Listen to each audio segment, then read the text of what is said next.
All right, ladies and gentlemen, call the workshop session to order. First up would be the discussion regarding Lampasas Central Appraisal District 23-24 budget. At Council's request, we extended the invitation to Susan Jones, Chief Appraiser from the Lampasas Central Appraisal District, to review the budget, which I believe Council's now seen a couple times, as well as answer any questions regarding their FY24 LCAD budget.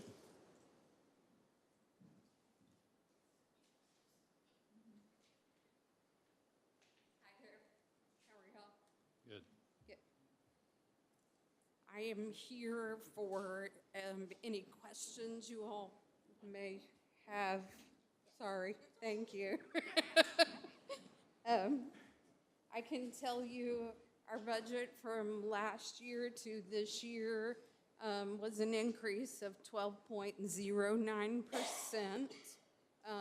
8.14 of that percentage comes from the new software that the district has implemented. If you actually have a copy of that budget in front of you, you can see under software principal and interest, you'll see $86,124. That is to begin paying back for the new software, the implementation of the new software. Also a part of that is the under service contracts, the $46,600. That is also a part of the software to maintain and operate that software. The new addition to the 24 budget you'll find under mobile devices. That amount is for $25,300. Currently, our appraisers, basically, they take paper out into the field currently. They draw everything on paper. They take photos with a camera that we have. We are looking to implement mobile devices because not only do they go out in the field and draw it all on paper, then they have to come back to the office, draw it into the computer, you know, upload pictures and things like that to go along with that. Whereas if we had mobile devices, they could do everything one time rather than having to touch things 2 and 3 times. So that's one of the increases. You will also notice our postage budget of $43,000, which is currently more than any of our employees even make at the district. And that is due to the number of required mailings that the state requires us to do. And that's something, unfortunately, that's not in our control. Also, you'll notice payroll was a small increase of that. I will tell you all that 2 years ago, our girls were making about $26,000 a year. And you can't really do a whole lot on $26,000 a year. Our girls are required, our appraisers more especially, they have to register with TDLR. They have to attend courses, pass those courses, and state exams. If they don't meet all those requirements, they can't keep their jobs. So we want to have educated folks who are going to be committed to staying with the appraisal district. If we don't have educated folks, then, you know, we're kind of spinning our wheels. I mean, if you want good people, you got to pay good people. So those are really our basic increases for the 24 budget. The rest, of course, were minor things, increases in supplies, and we all know the cost of living has gone up. So there are a few minor things in for things like that. Any questions? I had a question, Ms. Jones. What is the appraisal firm assistance? What exactly is that?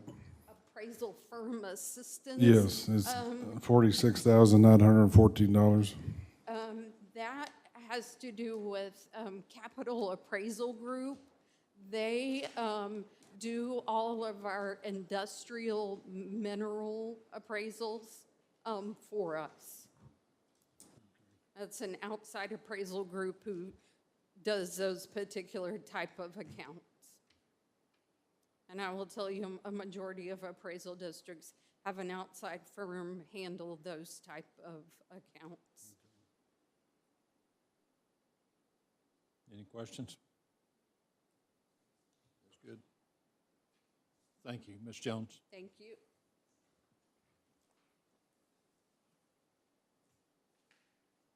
Discussion regarding the hostess house with Mr. Naylor and Ms. Thompson.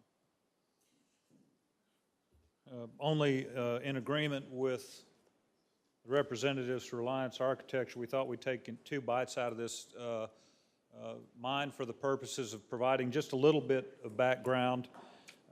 And second, they would come up and then kind of go into more detail in terms of what we've come up with in terms of a concept. And I think there's, I actually began to provide a chronology, and then I looked back at a PowerPoint that I gave y'all in February of '23 that I think does a fairly good job of outlining where we've come, and certainly this process started 2 and 3 years ago, maybe 3 or 4 years ago. But anyway, it's been a long process. Most recently, we've spent time with Reliance, email as well as over the phone and conference calls and digital meetings. And we really came up with what I believe was a very scaled down version of what the original scope or the bid scope was from February. I think council has received kind of my listing of items that we wanted to change within the scope. We've since revised that, and then we came back with what you see in your packet in terms of a conceptual floor plan, as well as an estimated cost. Subsequent to that delivery of that document, or after that delivery, we also wanted to spend some time on the phone and answer a couple of very obvious questions, as well as try to put our place in your shoes. You know, is even a cut of 1/3, does council still have the appetite to even do that? You know, or should we be looking at either further cuts? What about design costs? What else can we possibly save in terms of this? And I think in that meeting, staff certainly received some good insight that I know Kimberly and Antonio will share with you regarding where these numbers came from, as well as what the current conversation has been with outside contractors. A couple of things that I would just call your attention to that I believe are at your seat on the dais, and these are all items that you have seen previously. We have done a gap funding worksheet where we take a look at particularly Fund 40. You actually, and this is the page here that just has the two items on it. You have one from March 31, 2022, so you can kind of see how this has changed over the years, and then the second one is from June 30th, using the June 30th balance sheet. And you can see where council has always identified two funding sources for this project. One is from Fund 40, the other is from Fund 65. The goal, as council expressed pretty clearly to staff, was that the bottom line for Fund 40 would be $200,000 to keep in balance. And you can see if the project came in and required $800,000 from Fund 40 and the remainder from Fund 65, you would still have $284,000 left in Fund 40. The other thing that I want to point out that's also represented within the February 13th PowerPoint is that this fund is sustainable. This number is a snapshot. It assumes that there's no future growth or no future net revenue from this fund. You also have in your packet, just for your information, kind of the fund performance over the last 10 years. And again, I think that's also exhibited in page, if you're looking at the PowerPoint now, which I am, you're looking at that graph on page 4 of the PowerPoint, the Fund 40 fund balance, where even as we have spent and completed the skate park as well as the pavilion in excess of $500,000, that fund continues to what I would very easily say is a sustainable type of fund. So that provides you the background before I'll let Reliance get into the details. Is there anything I can answer in terms of what we've provided to you in terms of timeline, funding sources, kind of the questions that staff and our consultants have been going over? We felt like this was a directive of council to come up with a plan to with a goal of putting the facility back in service and making sure it's up to code. And I think this concept meets that. Again, we are certainly hopeful, maybe with some additional recommendations that Reliance might suggest, is that we could cut some of the scope a little bit more, particularly on item number 3, I believe, that y'all will go into, as well as some of the conversations that Reliance has had with other contractors in terms of perhaps making it a little bit more participation in the bidding process. I'll turn it over to Reliance. Thank you.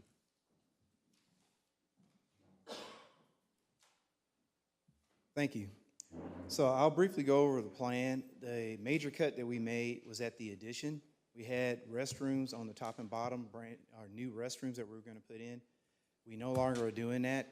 On the bottom floor, we are going to have a pathway between the banquet hall on the bottom floor, and we will feed through the 2 existing restrooms.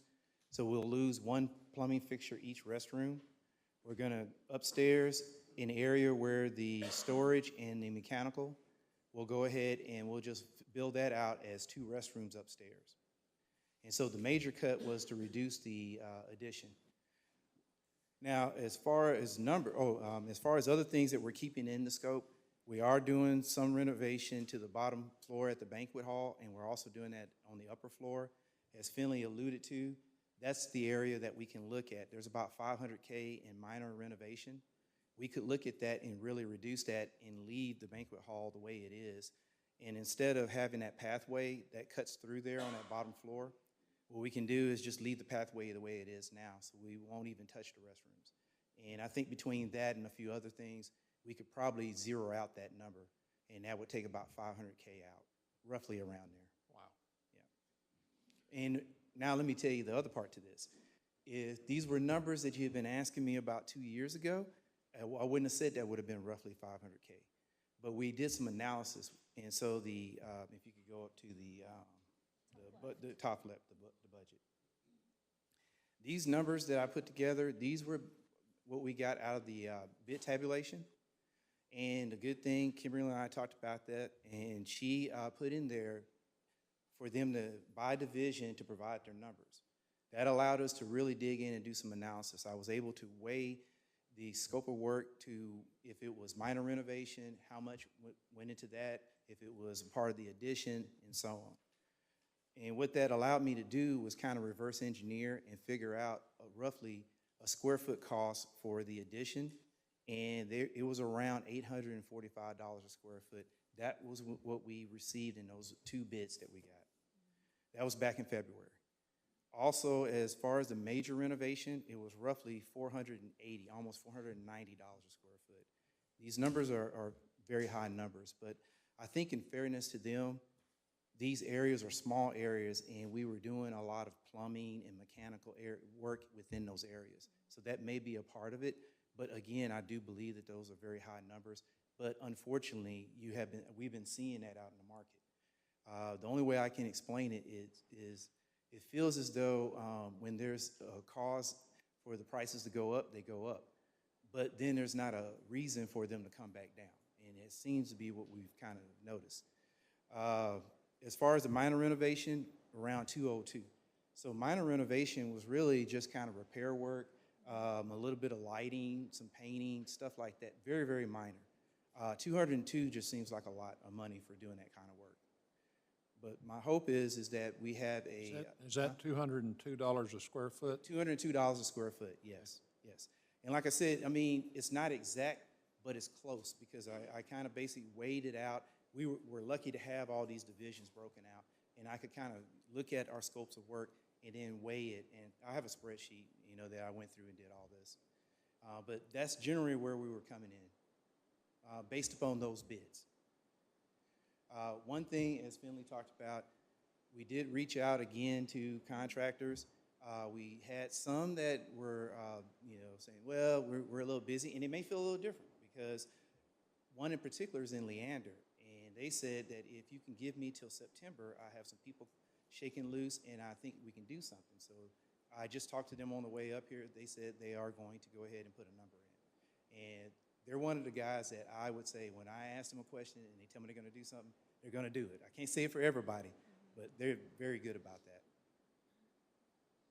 that. So that's mainly the overview of what we tried to do here. As I said, I think that $500,000 for the minor renovation, that's the area that we can look at. That's where I think we can get some reduction.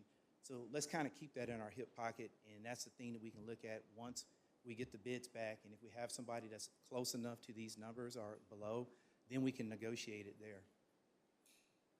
And again, you know, part of that minor renovation, I think instead of touching anything on that bottom floor, we leave the columns there. We've already taken that out.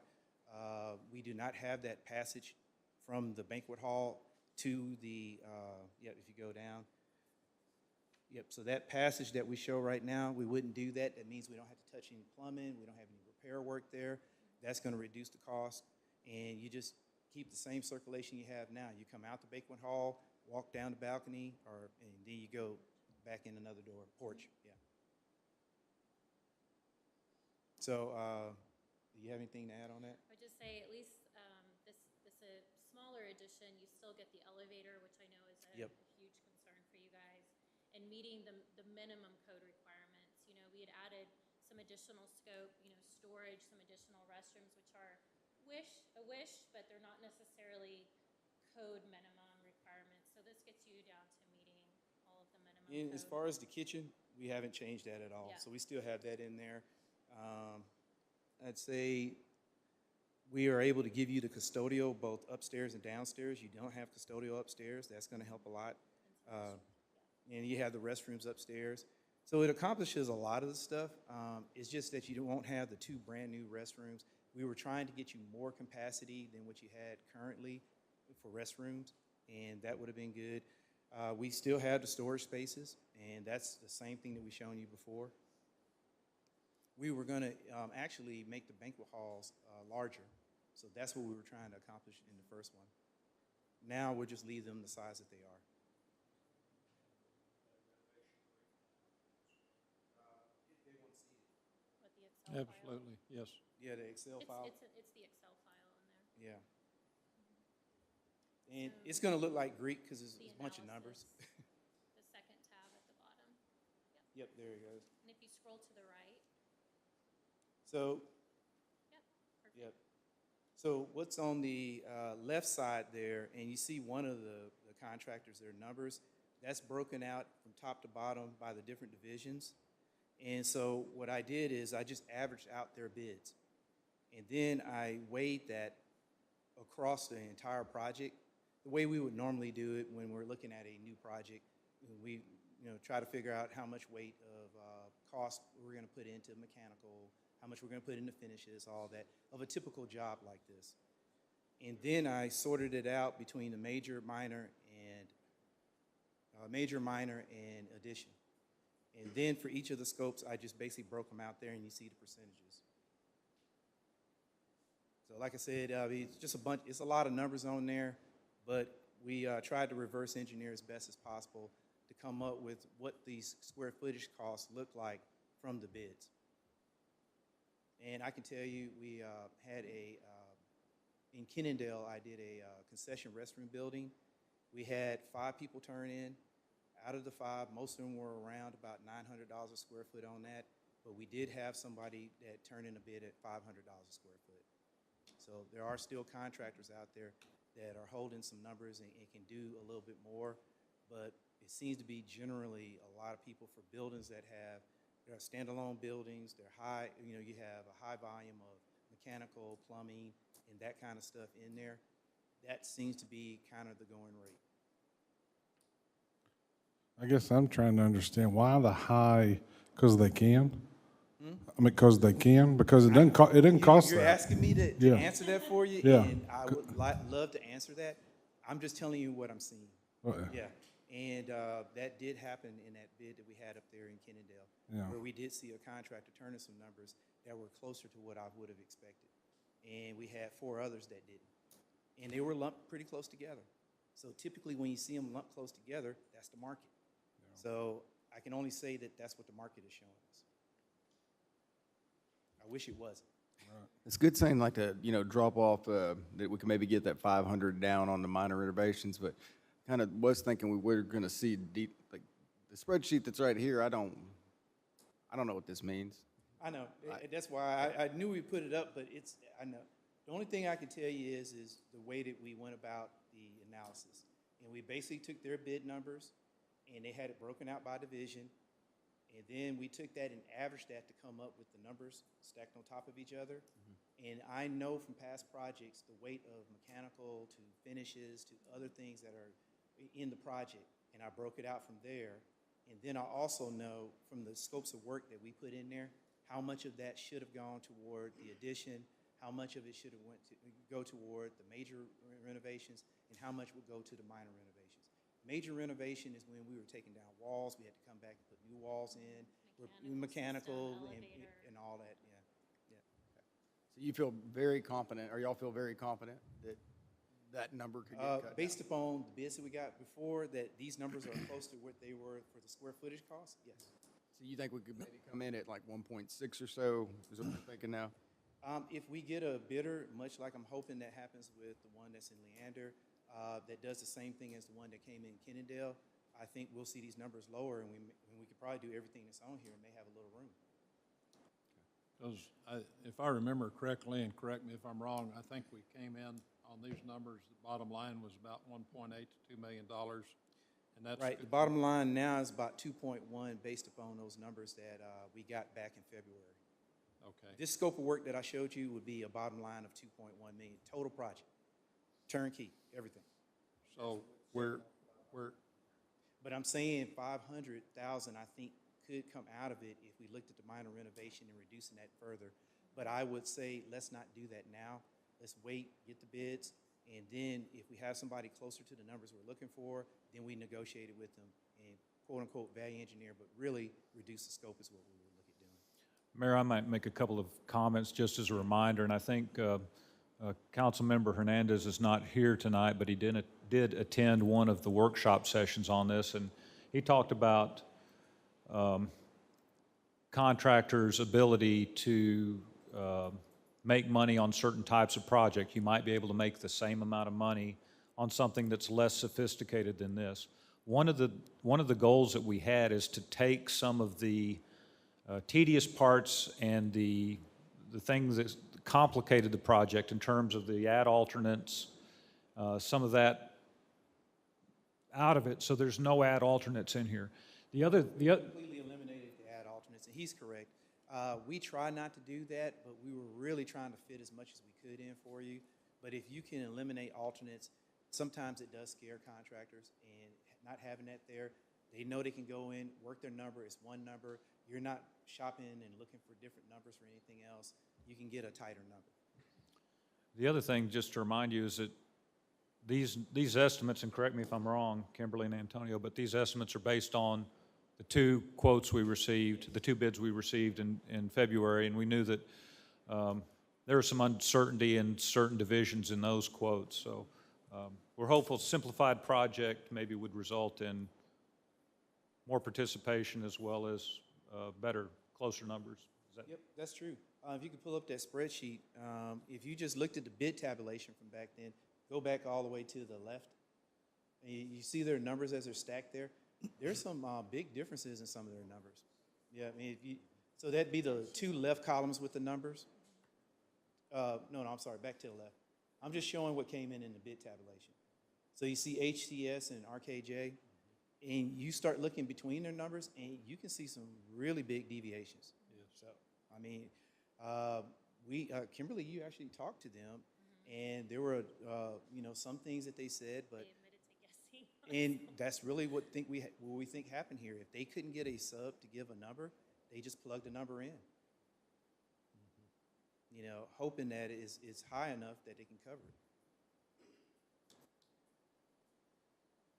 So again, kind of going back to the participation, we get good participation.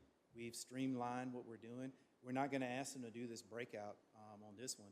It's just going to be one bid number, and I think contractors really like that. When they can just put one bid number together. So we're going to do that. We're eliminating the alternates. We're streamlining this. We're making it easier for them to submit their bid. Yeah, because I had a contractor actually contact me. He was asking about the total right when they came out, and he was saying because of all the different variables, he didn't know what to put on the paint. He thought if I could shoot too high, shoot too low, so he was worried about that. So we always struggle with to do it or not to do it, and if you don't do it, sometimes you're leaving money on the table and some things that you can. And we had a lot of things we were trying to make happen on this project, but now that we've gotten to this point, we've seen, what the bidders, they've told us, and now we've realized we're just going to have to streamline this and cut it down to the bare bones. And I believe that's what we have here, with a little bit of room to negotiate to take out some scope. I think what we're talking about is completely redoing the electrical work 100%. Yeah, we won't have all this lighting replacement. That's pretty much gone. Yeah. We're mainly concentrating on adding this addition so that you can have an elevator. We're going to have to put a fire sprinkler room. That was something that came up during code. And having the elevator. That's really the main part of this. The next part of it is the kitchen and setting it up for a catering kitchen, for your service in the future. Those are the two main elements that we're doing there. We do still have some storage in there too, so you needed storage. One question, and maybe I misunderstood you. In the banquet hall, we've got the hall that's going down to the bathrooms? Yeah, you're talking about that connects between the two on the bottom floor? Yes, sir. Yep. Right now, we have that in there, and that's one of the things that if these numbers come in high and we need to negotiate something, I would take that out and just leave it the way it is right now, where you have to come out of the banquet hall, walk around on the porch, and then come back in to get to the restrooms and to make it to the elevator and everything else. It sure would be a lot handier going down through the. It's best. I like the idea of having that. I think it's better for the flow and the way that the operation of the building. But if there's something we need to cut, that was a primary one that I saw right off. And also getting to and from the elevators. Yes, and a direct access to the elevators. It really, it was an improvement to do it. It really is an improvement. Does that change any of our handicap accessibility? Oh, I'm sorry, you said something about handicap. Does that change any of our handicap accessibility? No, you have handicap accessibility from out of the banquet hall if you go out onto the porch and come back through those other doors. Okay. As far as the elevator, we have the elevator, on the same level. It's not, a difference in height. So, yeah. Okay. Shouldn't be any issues with that, yeah. And, there's some other compromises that we can make, but, I think that was one of the major ones I saw. But I think also looking at the minor renovation and just really getting back to just leaving the banquet halls the way they are and just concentrating on the kitchen, the addition, and the restrooms and custodial upstairs. Oh, and we do have to add a ramp to your stage. That is handicapped. You had to add a ramp? A little ramp to the side. Yeah, if you look, to the stage, so if you look at the top there, you'll see the stage, it kind of has a curve shape there. yes. Right to the bottom there is a little ramp. Okay.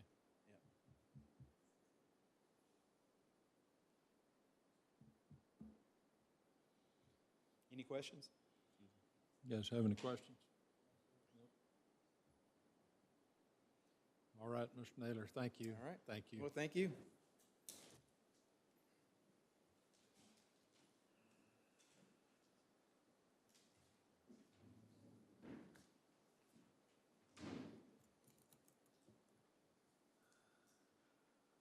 Discussion regarding July the 17th, 2023 council work session, final draft agenda. Mayor and council, included in your packet is the updated draft agenda for July 17th. This is, I would note that on agenda item 4, we included a little more detail on the discussion regarding public facilities as, per council members Hernandez's comment, to include financial history, revenue models, pro forma examples. I think Councilmember Hernandez was interested in also in having the discussion include what sort of cost recovery or what sort of revenue we could generate off public facilities. We also included item number 9, which is an update, progress of substandard structures and code enforcement cases. I'd be happy to take any other suggestions that you might have for next Monday. It's a full agenda. We'll try to move pretty quick, start at 4 p.m. at the New Hope Baptist Church, and then reconvene over to the Calvert Building after a tour there. You guys have any questions? Good with the agenda? Very good, thank you. Thank you.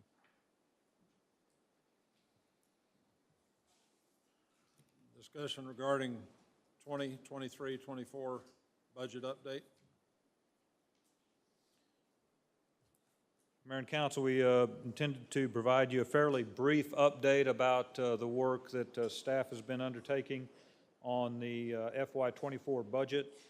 We do like to get to a point on the staff side that we get our budgets put together. We have certain goals as a staff before we bring them to you. We're not trying to keep you. We still want to keep you out of that discussion. We still need your priorities and your direction, but we like to get it to a certain level of completeness as we prepare it for council. So we just wanted to touch base on a couple of things this evening. We still have a lot of work to do and a lot of numbers to crunch. We'll try to go over the status and progress to date. Try to take a look at some trends and potential challenges, and I think we've tried to keep you informed on a couple of things related to health care and materials costs, et cetera. We would like your input on organization funding, and we just went through a series of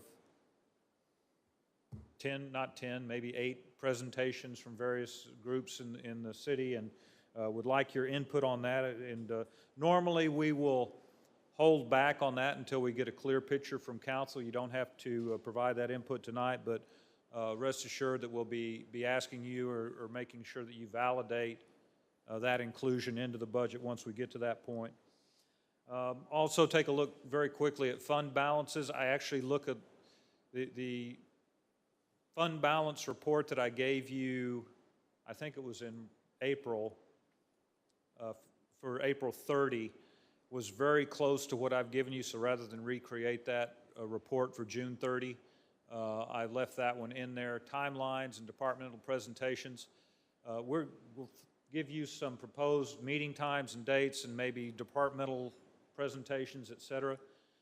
But please understand that staff is able and willing to meet with you at any time, that regardless, if you want to meet 5 times over a certain subject, we'll be happy to do that and set that up. And then certainly looking for your questions. Current status, we have made an initial review of year-end projections, and what that means is that we sit down and go line by line with those department heads and director positions and go through their budget and talk primarily about variances from previous year, actual as well as your year-end projections. We have those adjustments to make, and we're going to try to target those for July 17th, and if possible, provide you that input at our meeting at that time. We typically go through a second level of adjustment, and that usually culminates with our rollout to council, which would be July 24th, which would be the first time we'd actually go department by department in terms of their status. We want to continue to take a look at capital project status and funding sources. And it's really interesting because we have a fair number of capital projects that are being funded by outside of operational budgets, whether it be ARPA, Fund 40, CO funds. And we're finding that it is the design delay and construction delay for those projects are pushing a lot of them, going to be pushing a lot of them into 2024. I think the question that we will have for council at some point is, do we have enough on our plate with these capital projects, frankly, that are not impacting our operational budget, that we need to budget for both operational capital as well as what we currently have on our plate? We wish things could go quicker, but it's taking 6 to 9 months sometimes just on design.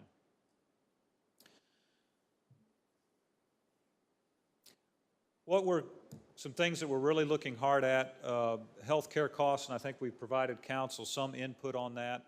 Our current position is we are waiting for a reply from our current healthcare provider in terms of an updated quote.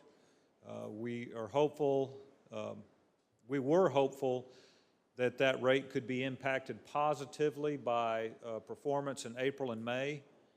In April and May, we saw our claim to premium ratio just go south on us. It made it worse rather than make it better. But we are certainly looking at those things. We've asked for a non-market quote from them, or a non-shop quote. That doesn't necessarily mean that we would not go out to shop it in the event those numbers didn't change, but we're trying to take a look at all options to maintain our current health care plan. However, we would be the first to say that we need to go out and shop it if and when that number comes back that doesn't meet our needs. I think the other thing that we continue to struggle with, and I'll use the electric department as an example, cost of materials. We've seen about a 25% increase in overall cost of materials. Sometimes Wayne is paying 30 or 40% more per pole than he paid a year ago. And so Van Sims, brass is gone up. Brass has probably doubled. And you know, every meter we have in the ground is brass. And so when we start thinking we're going to change out all the 1-inch meters in town, that's a couple of 100 meters. That's a lot of brass. That's a lot of increased cost of material. So that's something that we're struggling with as well. Design and construction delays, as I've mentioned to you. In one way that may be an advantage or provide us a little cushion going into FY24. Human resource needs and costs, and what I'm talking about there is people. At this point, we will probably take a net no new increase in staffing and FTEs. Although I think we have some compelling needs in certain areas, and those are also needs that have been identified by council, you know, whether that's development services, code, et cetera. We want to make sure that we accurately hear what your priorities are and incorporate those. And then we also want to take a look at organization funding. We got in the habit probably 3 or 4 years ago of doing the organization presentations, and as a result, we feel like we've kind of bombarded you during that process with 8 or 10 presentations, as well as other groups that have now come up and said, hey, we'd like to present to council as well. And so there's perhaps a better way to do that, and we'd certainly be interested in council's comments on that. Again, those are the organizations that we met with, and I'm sorry Councilmember Hernandez could not be here to see this picture from 2017 or 2018, but I felt like we needed to have some public safety personnel on the slideshow, so I'm sorry he couldn't be here. The one thing that I do want to point out, there are, the top four we have kind of funded year in, year out. The bottom three represent other needs, Cooper Spring, Lampasas County Museum, and then the other that I believe that I've sent an email out to you on rural transportation, the Hill Country Transit District, HOP. That's an item that, as I believe we communicated to you through email, if you did this as a math problem, it wouldn't make any sense in the world. But if you start thinking about individuals that may need to either be picked up and given a ride to school, be taken to dialysis, medical appointments, those sorts of things, it doesn't mean that you have to have some sort of very compelling need to use this service. It just means that's part of the population that transportation service serves. So the current level of service could be impacted without funding from locals in the rural district, Lampasas County being one of them. And so I think that they've got some compelling needs there. Mayor Pierce has sat in on a couple of those meetings.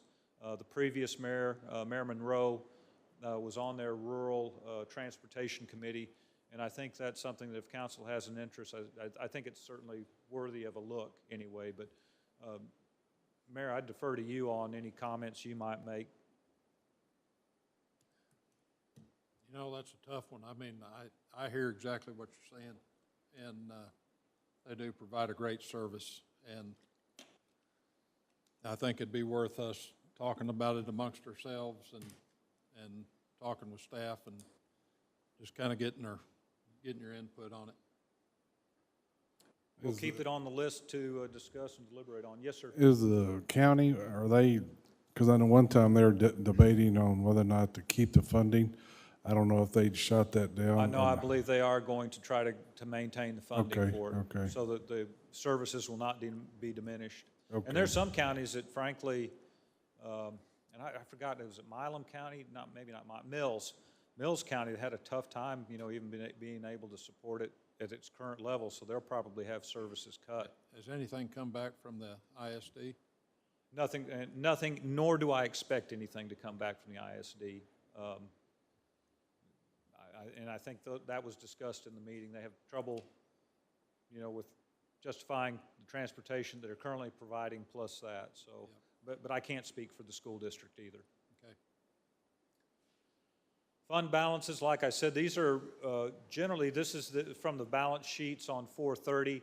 Again, I compared that to what we currently had, and I said, well, I'll just take the easy way out. Instead of creating a new slide, I'll give you these because they're by and large the same. The message here is you have some latitude. If you wanted to fund something out of reserves now, and Yvonne's probably shooting daggers in the back of my head right now, but you do have some latitude. We still want to maintain healthy reserves. As the auditor said, you've got some areas where you do have very healthy reserves. So that is an option. You can see that our 2022 CO fund is still, we're having trouble getting design work completed and done and getting those projects initiated in terms of being able to put a spade in the ground. We don't have a lot of, it used to be we could tap into Fund 62, 68, but we've kind of used that over the last several years to fund pretty compelling capital needs. So the Fund 62 is now down to less than $100, and then the 68 is about 78,000. And I don't think anything is still encumbered in that, is it? So the 678 is still a good number. But the message is that because of council's decisions over the years, this council as well as previous, the city is in a healthy position. And if you did want to look at that as an option, you certainly could look at some sort of fund balance. What is the unassigned fund balance? Unassigned fund balance is a designation on the balance sheet that basically just, it's your fund balance. So you have some unassigned fund balance and then you have some that is assigned. So at some point in time, and my guess is this is probably Talbert's days, where we wanted to designate everything. And so we still have some fund accounts. For example, I'm looking into general fund. We still have $9,000 assigned for a comp plan. Garrett in 580, 28,000. At one point, and this has been 3 or 4 years ago, we asked council to undesignate a lot of those funds. These have remained on our balance sheet. We may go in and ask council to clean that up, and then we can journal it over into unassigned versus assigned, because obviously we've got our comprehensive plan. Assigned M&O is basically what you would consider money for maintenance and operating. If you had an emergency, certainly you could use that. But again, like our auditor said, what the big picture on fund balance is, do you have 25% of your non-capital operating fund in the bank? And certainly we exceed that in just about every situation. What we're hopeful to do, and looking back over the years, this is about when it happens. We do our rollout on or before July 24. That would be your regular council meeting. Again, we've given you kind of our targets, and I think it's very important we bring you something that is balanced. And what we bring you is not going to be perfect, but we've got to bring you something that, the worst thing that I could do as a staff member is bring you a $500 or $1 million problem. And first thing we have to do is fix the problem before we move on with our budget. We want to give you something that's balanced. I think that's incredibly important. I think that's what my staff will tell you that I try to beat into them all the time. It's budget neutral. We want to be close to what we did the previous year. Maintain current level of staffing, and then if we can come up with some options for council to consider to meet certain staffing needs based on your priorities and goals, we want to be able to do that. I think the other thing that we want to really take a look at is this funny situation we're in where we've got delays in implementation of capital projects versus stacking more capital projects on, particularly if they're budgeted out of operating. We'd want to come maybe suggest to council, I think it's always healthy for staff, and I think it's always good for council to be a part of the departmental presentation. So Van Sims and Brandon and Stephen can get up here and talk to you about water, wastewater. Wayne and KA can come up and talk to you about what's going on the electric side, or just down the list. We think that's incredibly valuable. Again, not only for council's perspective, but also it's important for staff to be in front of you as well. I think tax rate, we would need to propose a tax rate on or around August 14th. That's our regular meeting, correct? And then, and again, we could have several budget workshops, but we do have an extra week between the last meeting in July and the first meeting in August, so if we wanted to schedule a special budget workshop, and we can do that on particular topics. In the past, we've done it on cost recovery, and other times we've done it on utility rates, but that's kind of what we're shooting for. We'd like to have this, we'd like to have a 90 to a 95% budget by the end of August. So a couple of things, and first, is this a process you like? Does this work for you? Would you rather us do it a different way? And this is the way I've done it my whole career practically, but this works. We want you to know that you've got to point the finger which direction to go.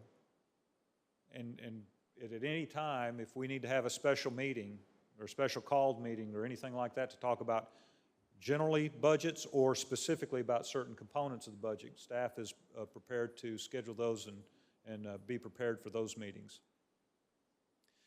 Again, you do have funding sources that are currently being identified for certain capital projects, Fund 40, ARPA, 21, I guess I can't remember the year that CO, I'm just going to start calling it Fund 65 for the CO. And then fund balance if directed. And then please let us know what your thoughts are related to projects, revenue projections, expenses, or human resources. I think the CIP is something you might want to just dust off and take a look at a couple of the first pages on the CIP to, is it going to be, security in our parks? Where does that rank?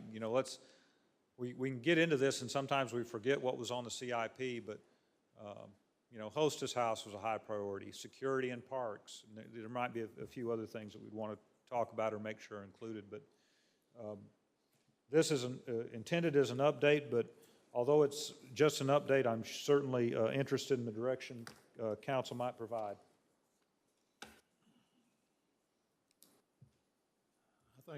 I think we probably need to talk to Mr. Finley, how he wants to hear from us, give him some direction.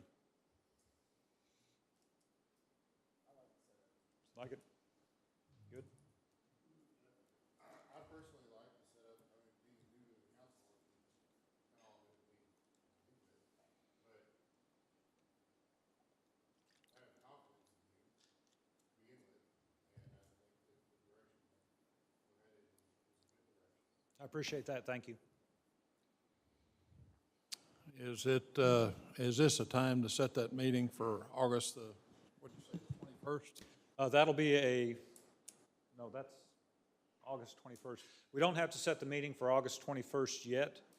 We'll meet on the 17th and touch on budget the 17th, which is next Monday, and then this will be this will be on every workshop between now and the time we button it up as well. So at any time, I would suggest let's take a look at what comes out on the 24th and see what council would like to do in terms of some additional meetings on or around the 21st. One of the projects that's been on the CIP that we had talked about, and we've had stuff on it back and forth a little bit, is the wayfinding, and I haven't heard about that and how the progress we've been making on that in a while. We'll provide you a report on the 17th if that's okay, but yes, progress has been made. Good? Yes, sir, I like it. Thank you, council. Thank you.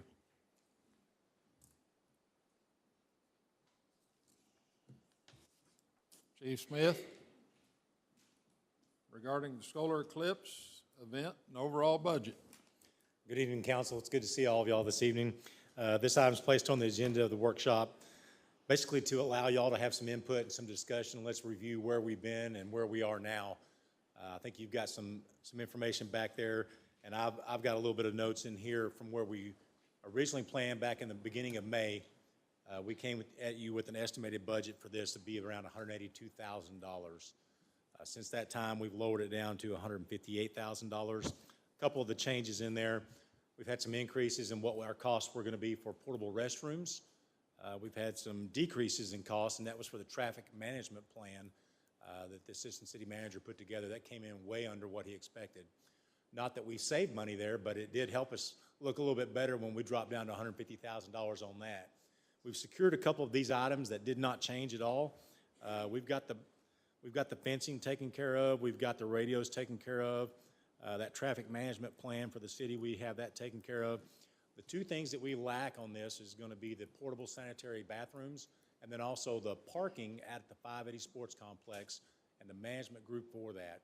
And a couple of those areas that the portable bathrooms went up $3,000, which really is not that much. I think they could have gone up a lot more. But the traffic plan went up a little bit more. But I don't think what we were doing originally with the traffic plan involved the security at that location. That was information that, as we started discussing this and how we're going to locate officers around throughout the city to be able to respond, it was taken to the chief of the police as far as, hey, we have the ability to get some security officers out here. Is that something that we want to do? Is that something that we need to do? And I think as far as going through that, we obviously have the chief of police here this evening. We have Stacy here this evening, and we've been involved in this planning of that. And we actually have apples and apples that we're comparing this evening versus, well, we have a whole bunch of fruit through here. So Stacy can talk in detail about this. I can talk in detail about the bathrooms and all that, and we can get most of this cleared up to where when we get to the actual council meeting, it's a matter of simple discussion in that, and we know that we're on the same page with that. But But going through that, Can we start with the bathrooms? I'm sorry, Can we start with the bathrooms? start with the Are you ready? bathrooms. Sounds good to me. All right, so I'm looking at the three quotes here. We got, so J-Bar Contractors, and then what, United Rentals, is it just two? And then, Rentals to Go. So with J-Bar, it looks like there's special event standard restrooms, you had 285 on there. The other two quotes have 257. Can we get down from 285 to 257 from J-Bar? Because if we did that, it would drop down 2,800 right there, and then the extra surface per unit would drop it down 2,380 for another $5,000 savings on there, down to about 44,500. I think we can get to whatever number that we decide we need to be on. Keep in mind, the numbers that we came up with were based off of where we identified all the different parks and where we had those in there, and we based that off of what was recommended by that. It Right, does seem there's- like a there's- large amount of porta pots for that, but we can definitely go back to them and say, hey, we've decided that we want to do it in this way right here. Well, really, I'm just looking at, two of the quotes have a quantity of 257, and then 13 handicap portable toilets, and then one quote is 285 and 13 ADAs. So I was just wondering why there Yes. was more on one quote, because it looks like we can save money there, because it's not the same need on each quote, is what it looks like. We originally started out with 300 bathrooms is what we were looking at. When we go to the vendor and we ask for a specific quote on that, sometimes they don't always give us the quote that it is, and what we've taken it is, okay, this is how much you're charging per. And we've done those same things, and when you look at what you're charging per, then it comes out that they are more expensive than what J-Bar is. They also have a thing where, hey, we're gonna charge you for delivery fee, we're gonna charge you for service fee, we're gonna charge you for all these things that go in there. And when you add all that in together, and that's when it comes up with these numbers that are skewed, and that's where we've gone back through and said, okay, what is this actually costing at the end? The only thing we did not do was, like you're suggesting, back out the number of the portable sanitary restrooms that we're looking at. And we can certainly back those numbers out and see what we can do with that. Okay, and I mean, it's just really on one of the quotes backing it out. The other two quotes have the same, so I was just Yes. wondering if we could do that. One thing I noticed too with J-Bar, they don't have the delivery or pickup charge. Is that a mistake on there, or do they not charge for that? No, here again, the price that they pay for each unit that they deliver is just, hey, the unit's here, we deliver it, and we pick it up. So that is, again, going back to how they actually quote it and spread that out. They'll give you a unit for less money, but then they charge you for a delivery fee, a pickup fee, a service fee, and those types of things with it. It's like it seems like they'd be a great group to go with if we could back down to that number of 257. I mean, if that's possible for standard, not the 88 ones. Yes, Because that would save around $5,000, it looks like. we can go with whatever amount that we decide that we need to go with, and we're certainly open to y'all's advice on that, and that's why we brought it in here for that discussion. So if we asked for 300 and we had the one come in at 285 and the other two come in at 257, is that just because that's what they have available? That's what they felt comfortable bidding at the time. We've had the discussion also, and in fact, I spoke with a gentleman today that's not on this list right here, but the difficulty with getting one vendor to provide all this. Do we have the ability to go, we're gonna spend, I need you to bring me 25, I need you to bring me 100, I need you to bring me 75. The problem with that is the amount that we're paying for each one of those and the different prices. If we can coordinate that all through one vendor, and in all honesty, I decide that you're gonna be the vendor and you can reach out to the other vendors here, but I'm just gonna deal with you. I don't wanna deal with vendor A, vendor B, vendor C, because then vendor B doesn't show up and I gotta go back to vendor A to make sure that I get those to cover for vendor B. Right. So that's what we're dealing with on this. And I understand that, but the only concern that I would have is that we were needing 300 and with the other ones coming in at 257, before we drop the one that's 285 down to 257, can we operate on 257? The 285 number is what's actually by what we're estimating for the population at the different locations. That's what the numbers bear out with that. The original number was 300, and that's if, hey, we found out that there's a group over here and we need those over here. We have the flexibility, and we've had this discussion. I had a Teams meeting with J-Bar the other day with their group. We have the ability to say, hey, we're getting 285 portable sanitary restrooms. I want X amount here, and I want X amount here, and I want X amount here. So we are the ones that get to say where we're going to put them. So if we decrease that number, if we see that we need to add more in some locations, take away some in the other locations, we have that ability as the city of Lampasas to do that. What'd you say that 300 number came from? Just what went into that? The 300 number was, we took that number of 285, and we said, okay, if we need some extras in there, make it a nice round number, it's 300. What was that based on, though? The 285 is based on the population that we're expecting. I'm asking, like, how did you get to that number? I mean, I get you're saying the population, and there's, but. Stacy, do you remember the ratio per? Yeah, come on. And There is a number. Who would have thought it? I mean, to That's be a cool. Just little where's it come from? honest, so the 257, where that came from, was based on the calculations of the parking spots that were in each of these facilities, and taking that parking spot, thinking, being conservative, that there's 100 people every parking spot, 100 people, I mean, that there's 4 people per car, sorry. And then if we want to take the recommendation of these types of companies of having 1 restroom for every 100 people, then that's where the calculations came from that you have before you. So that's what number, 257.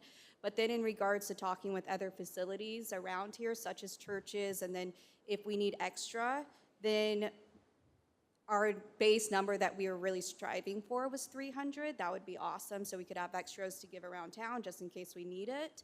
And so it's, hey, let's get to the highest number we can that's under $50,000. So that's where some came to where they would, that they gave the 257 quote, that we can meet it because they want our business, that we can meet it, when usually that's probably going to be above 50,000, but they were able to meet it by saying, hey, we want your business, this is what we can do for 50,000. J-Bar said, we can give you even additional restrooms for under 50,000, which is 285. okay, thanks. Say that? One person, I mean, 1 restroom per 100 people. And if we need extra, would we be able to contract with local? We actually had one local. Because we have place. local, just south here. Yeah, and they had originally given us an estimate, and then they contacted us and they backed out of that. They said Okay. it was too much for them. And speaking with them, they said that they would be glad to help us out. Okay. But here again, I don't know. Yeah, they probably couldn't meet this, but I mean, if we, something arose and they needed to, they need to put some here, extra one here, maybe they could help us out there, the local. Yeah, I think our concern on that is gonna be, I mean, we would ideally be able to do that. But when we come to that point and we're a month out or we're a week out, have they already partnered with vendor A, vendor B, vendor C, and said, yes, we have 25 that we can take to wherever? Okay. So what will be their availability at that point? Okay. I have a strong idea that they're trying to figure out a way how to get their smaller population of portable sanitary restrooms in use that day. Yeah. So, Chief, I got a question for you. And yes, sir. I'm almost 100% certain that you've called another municipality that has gone through one of these eclipse Yes. scenarios. Kind of what was your wisdom or their wisdom and feedback that they gave to you? Kind of just in a short 30-second sum. We don't need the whole thing right now, but. Several places that I talked to, probably one of the more impressive ones was Evanston, Illinois, where they have Southern Illinois University, I think. I spoke with the emergency management coordinator there. He said that as much as you try to set things up and have them go to those locations, it's not always going to work out that way. They had a big football field. That's where they wanted everybody to go. Now, this is a Division I football field, so it's a good-sized stadium. But people didn't want to be in the town and didn't want to be in that area. They found their own locations to go to. I can see it being somewhat similar to that as far as when it gets time to get dark, where are they going to go? I think, though, that's why 580 Sports Complex is going to be a better location for that because it's kind of out away. It's not as much built up around it. You're not going to have to worry about the street lights coming on, illuminating that at the time. So I think that we probably we're not going to have the numbers that Evanston, Illinois had, but I think we have a greater potential of having people go to that site. Also back then, they were not selling any of the ahead of time, hey, you can secure your location here at these places by purchasing ahead of time by way of the internet. I think it was 2016 or 17 when that previous one was. So I think things have come a long way. I think we've also put a lot of more effort into publicizing it, and we really want to, our best, control where people go, because that helps it go along with our plan and what we've made so far. They give you any indication of how much their population rose when the eclipse came in? Yeah, they say. I've heard all kinds of things from hundreds of thousands to 10,000. I think as far as the traffic population that we're going to see here through Lampasas, I think that it's going to be a very significant number. How to measure that, I don't know, but I think that when you look at the population of just people being here in Lampasas, city of, you're going to see an increase of 300%. So we should have a population of an extra 21,000 people here. Okay. Now, that's people that are coming here to be here and be in the Lampasas area. As far as people that are driving through on 190, 183, or 281, I don't know, but I really do expect that probably Monday morning from 9 or 10 o'clock in the morning until after this is over, and then probably 3 or 4 hours after that, I think you're going to have bumper-to-bumper traffic on 281 heading north and south and east and west. Yep.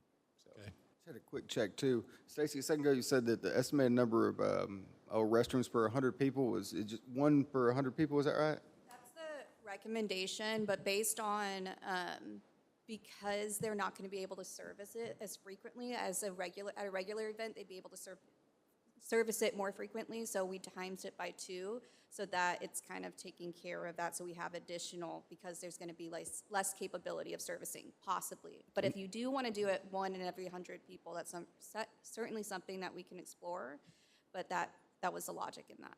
So part of the quotes too is for extra service per unit to get hit 2 times, at least from J-Bar, right? I think J-Bar waived their fees, if I'm not mistaken. No, it says extra service per unit, 2 times service, $648.85. Yes, so for servicing, okay. yes, and we get hit with more service fees, but again, they're kind of making the numbers work, if that makes sense. Okay, I don't think that we're going down where, so it said that you're saying 2 restrooms for 100 people because you're adding in service for it, right? Yes. But in the quote, it's added in for double service for that day, correct? No, are you saying the services are for every 2 times service a day? It'd be 2 services in total. Keep in mind, they're going to bring the portable toilets in on Friday. But are there going to be people, I mean, are we expecting that many people out there at 580 this whole time, or? So they're gonna service it twice? They're going to service it twice. To Monday. So it will be, yes. So Friday to Monday, usually with these types of events, they would recommend you not having as many restrooms and you can service them more time, but in regard to not knowing traffic and them getting down here, it's something that makes them a little weary. So this is to service less time and have more restrooms, more capabilities, but we're asking for them to service it Saturday night going into Sunday, so it'll be ready on Sunday, and then servicing it Sunday night, so it'll be ready on Monday. But its service is less than an extra bathroom. So there's 2 things I'm thinking there. If the extra service is less than an extra bathroom, and then a second ago saying 1 restroom for 100 people, estimated number of people is 11,320, and wouldn't that cut us in half on the number of restrooms we need, or get more service and less restrooms? Yes, but it's just, it's a risk that we would take on if we did want to cut down the bathrooms and do more servicing, or more restrooms and less servicing. Oh, maybe, yeah. But I mean, if they're already there, If we're talking bumper to bumper traffic, they're not gonna be able to get there. Because they do have to dump it. The number of restrooms, in theory,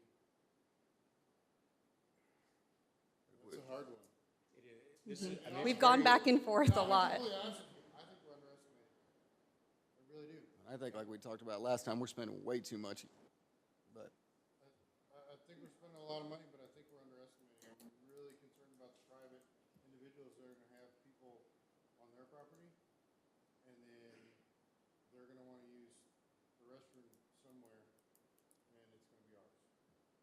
Yeah, I think. And this is on subject, but totally different. Golf course. People are gonna go there. I mean, I don't know if they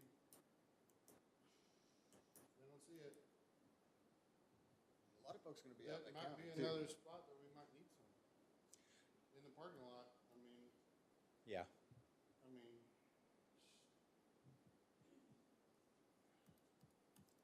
I'm really concerned that we're underestimating.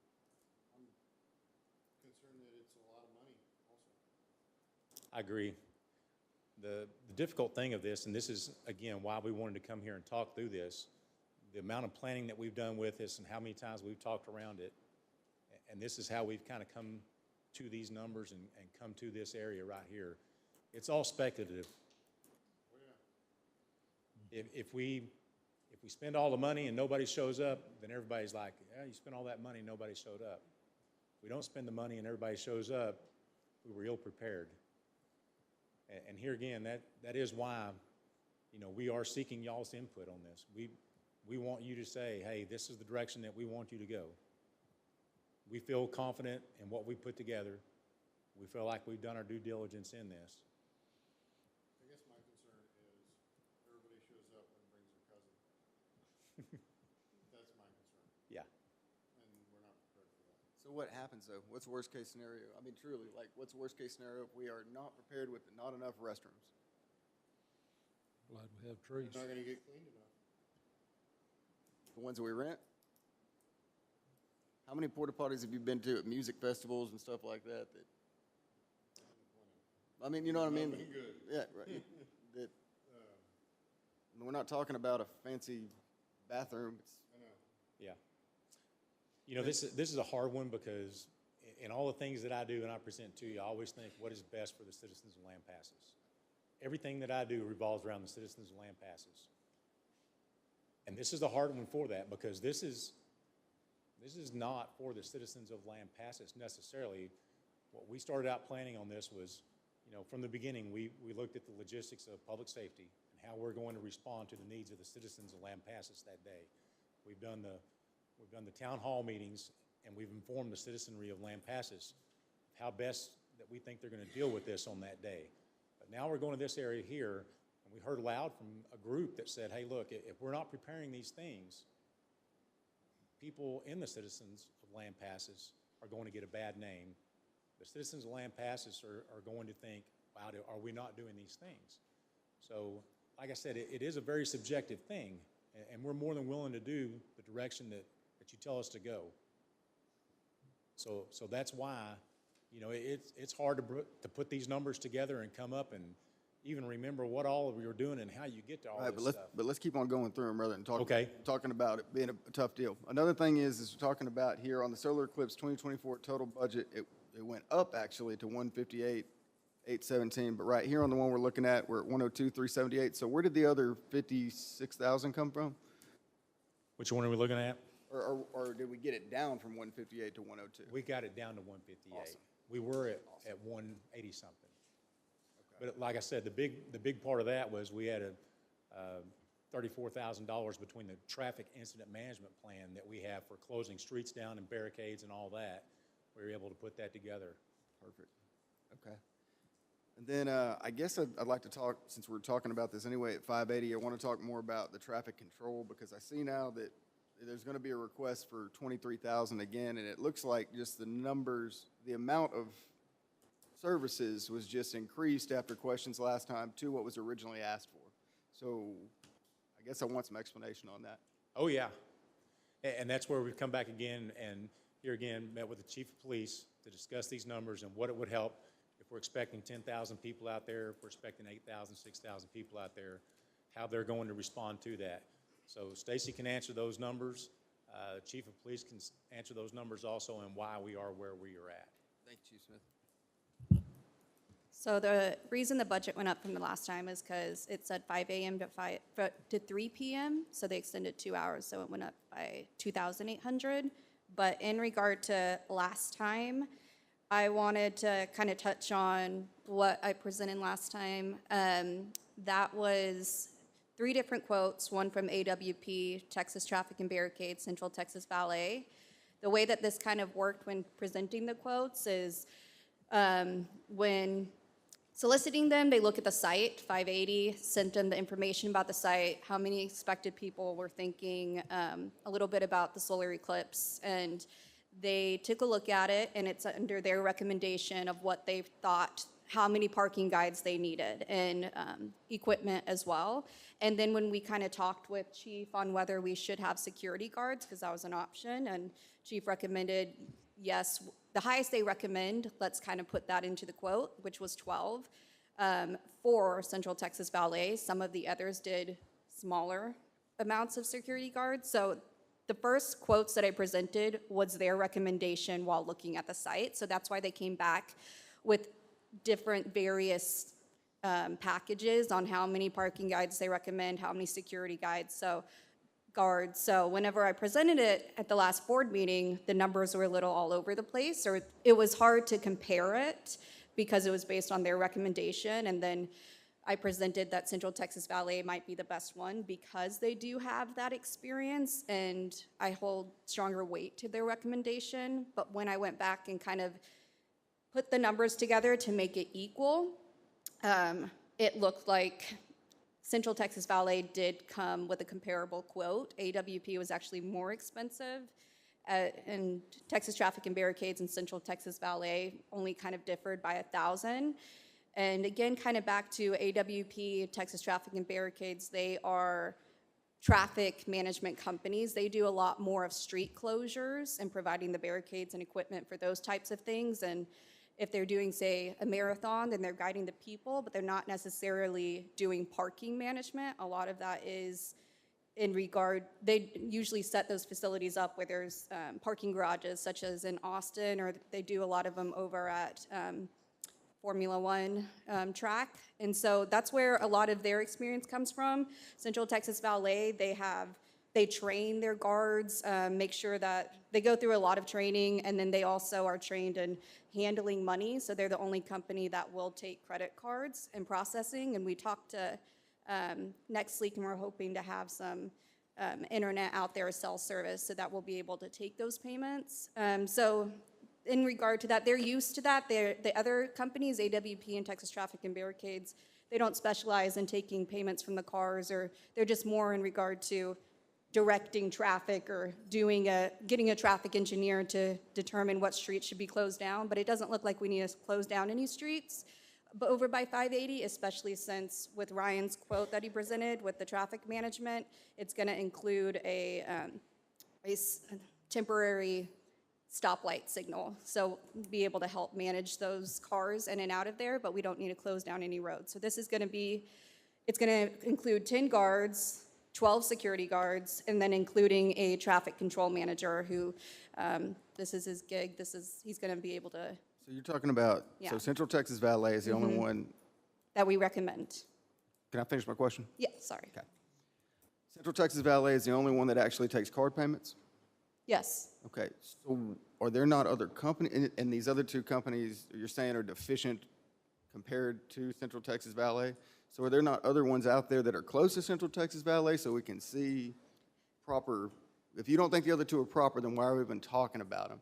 And then second, why are we having someone else take our money for the city that we don't know when we can put someone out there? I know that that costs money for staffing, but how much do you say that we stand to make? Say that one more time. How much do we stand to make as a city from parking? It depends on how much we want to charge per parking, but if we're looking at, say, how many spots are out there, it's going to be 2,110 parking spaces. So if we times that by like 30 or so, we can make about 85,000 or so. So, I mean, personally, and I don't know what y'all think, but I'd feel more comfortable if someone on our staff was handling monies rather than someone else. But I guess I also would like to know why the numbers. Chief Cummings, do you believe that we need 12 security guards out there? I've been very concerned about the security from the beginning, and I've tried to be very careful, because we've got a lot of people that want everything and some that don't want anything and to tiptoe around it. But if you think about the facilities we're going to open up, obviously the sports complex is the one where we may, if if y'all direct us to put the most people, up to 8,400 based on the estimates from Chris. So with the police department, we're gonna have to spread our staff out like we normally do on a day shift, plus the ones we can bring in throughout the city, because we're gonna have everyday problems like we always do that have to be addressed, as is the fire, as is the rest of our staff. So by spreading them out, and then you think about if we open all these facilities to include the sports complex and put the majority, 84 potential 100 people in one spot with 2 entrances, what is that gonna physically look like that day when you get them there? And if I can put 2 or 3 officers in that quadrant for 8,400 people, well, I'm not gonna have near that much on the other sides of town. And then if the traffic is like it potentially could be, think about trying to get extra people out there if there's an issue. Now, going in, they'll probably trickle in, but when it's over, from everything, from all the facilities that, or excuse me, all of the events that we've looked at, everybody says they leave immediately. So also think about trying to get potentially 8,400 people out of that sports complex, or roughly 2,000 cars. It's gonna take hours. And then, you know how people are in crowds. They get agitated, people get lost, there's fender benders. They wanna drive all over the place because they think they can find another exit. I'm greatly concerned about that. If I only have 2 or 3 officers and we're, with all the other things going on in the traffic, you're not gonna be able to get, because think about all the other events that are already at this point that are being advertised out on 580 West. So you're gonna have those people leaving, some coming to town. You're gonna have people in town thinking they can get out of town quicker if they go that way. So you're gonna have people unrelated even to the sports complex doing this or trying to on 580 while we're trying to get potentially 2,000 people out of there. Are those level 3 or level 2? Sir? Those level 3 or level 2 guards? They have, or they have weapons, the guards, as far as you? I do not think they're gonna be armed. I think they're not gonna be police officers with arrest power. But at least, like other big events we go to, you've got a policeman, then you've got 3 or 4, and they say security. They're at least, by trade, they're used to dealing with people that are in agitated circumstances that aren't happy. So it puts at least a visual presence out there of somebody, you know, being in charge that can, you know, try to calm down a situation. Don't we have And I don't even know if that'll solve it, but again, if we don't do the best we can to do something, and then we open that up and we don't have anything.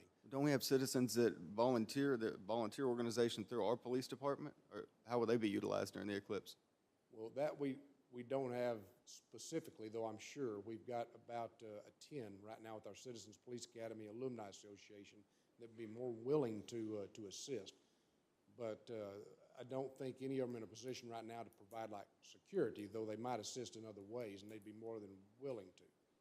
So I am concerned about that many people at the sports complex with only having a few of our policemen that aren't going to be able to leave and come or have other policemen get there in a hurry to help during the climax of this thing, specifically the hours it's going to take to exit that many people if it fills up like it potentially does.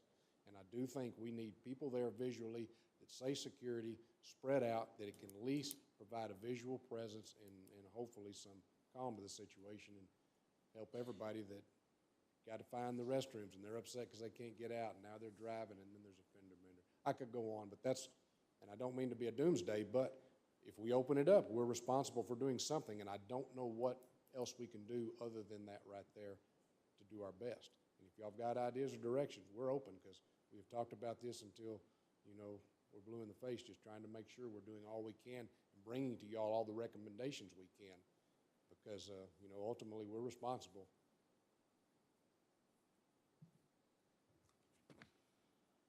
Anything else?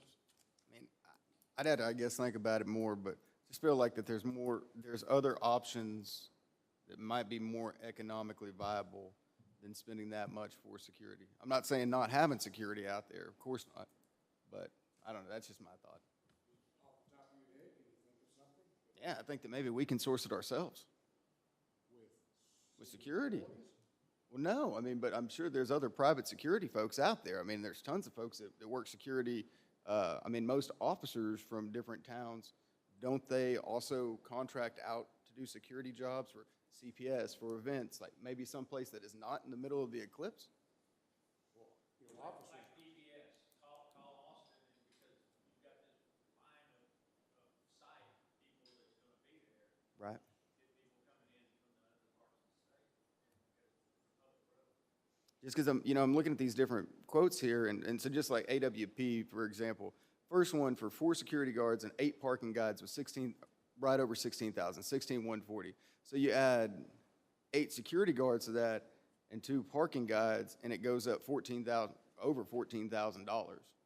I don't know what pay would be coming in and doing contract work, but I don't know exactly, but like the police officers, yes, we've talked about that. But you think about the way this eclipse is coming, from the generally southwest, almost paralleling 281, passing over, heading towards Gatesville. So you think about the towns our size, if not a little bigger, up and down. But also, though, we are in the totality, for maximum. St. Sabba's got a lot of it, Copper's Cove's got a lot of it, Austin's got a lot of it. So they are all planning for this as well, where we might, like in the past, we used to use a few officers from other agencies to help us spring hoe, because we've got a few more officers now so we can handle it. But they're gonna have the same issues we are. So they're having the same discussion about getting other cops, which would include calling us, but we can't, give cops. So you think, well, how far to the east and west do we have to go to find a police department that's willing to allow their officers to come to us to help? Would we have to go all the way to Belton or Temple? So then you get down to the day of, because of all the traffic, which they tell us will get immense leading up to, we believe, that morning. Well, how early would they have to come in? And they're gonna be expected to be paid the whole time they're here. Would they have to be here the night before?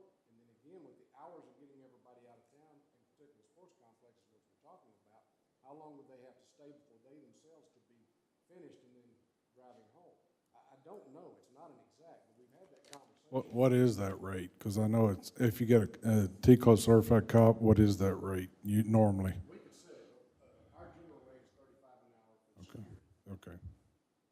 That's TCO certified. Guy that's a cop that's doing this on this. generally charging the city, like if we need to provide security for hostess houses. Yeah. That's currently what we're charging. Okay.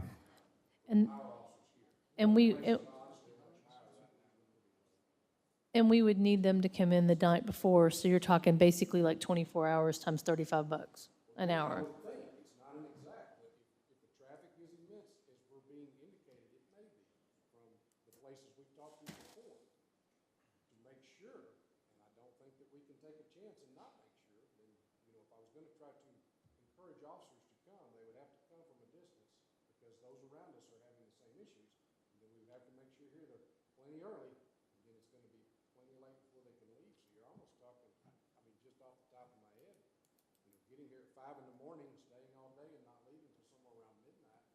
So you're talking about 18 hours worth of, whatever they might be willing to do it for, if you could find some to do it. So we have talked about that. so $500 or $600 for 8 additional officers that would be TCO certified, rather than just people that have security on their shirts, for about $400 to $4,500 compared to what we're looking at here. I haven't even done the math down to what you just did, so I'll agree with you, it's rough math.